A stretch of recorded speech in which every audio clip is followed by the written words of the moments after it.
بسم اللہ الرحمن الرحیم ان الحمد للہ رب العالمین والصلاة والسلام علی محمد وعلی آلہ واصحابہ اجمعین اما بعد۔ دعا کے احکام و آداب میں سے یہ ہے کہ پہلے اللہ کے حمد و ثنا بیان کریں، پھر درود شریف پڑھیں اور دعا کریں۔ دعا اپنے لیے بھی کریں، اپنے عزیزوں اور اہل تعلق کے لیے بھی کریں اور عام مسلمانوں کو بھی شامل کریں۔ حدیث میں آتا ہے کہ غائبانہ دعا زیادہ قبول ہوتی ہے۔ دعا کرتے وقت ہاتھ اٹھانا بہتر ہے کہ اپنے احتیاط کی علامت ہے۔ فارغ ہو کر اپنے ہاتھوں کو چہرے پر پھیر لیں۔ جامع دعاؤں کا زیادہ اہتمام کریں اور پورے یقین کے ساتھ دعا کریں۔ تنگی اور پریشانی کے وقت بھی دعا کریں اور خوشحالی کے زمانے میں بھی۔ بلا صبح دعا سے غفلت بڑی محرومی کی بات ہے۔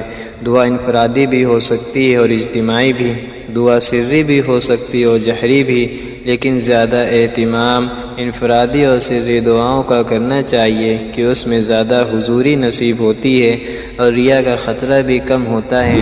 ساعت اجابت کا بھی اہتمام کرنا، خاص طور پر جمعے کے دن تہجد کے وقت اور بعد عصر مغرب سے پہلے قبولیت کی گھڑیاں ہیں۔ سفر میں بھی دعا کی قبولیت کا ذکر حدیث میں آتا ہے۔ دوسروں سے بھی دعا کی درخواست کرنی چاہیے، اس کا بھی ذکر حدیث میں آتا ہے۔ مسنون اور جامع دعائیں یاد نہ ہوں تو ان کو یاد کر لینا چاہیے۔ حضرت ابو امامہ رضی اللہ تعالیٰ عنہ فرماتے ہیں کہ ہم نے رسول اللہ صلی اللہ علیہ وسلم کی خدمت میں عرض کیا کہ آپ نے بہت سی دعائیں سکھائی ہیں جو سب ہمیں یاد نہیں، تو آپ نے فرمایا کہ کیا میں تمہیں ایسی دعا نہ بتا دوں جو ساری دعاؤں کی جامع ہوں؟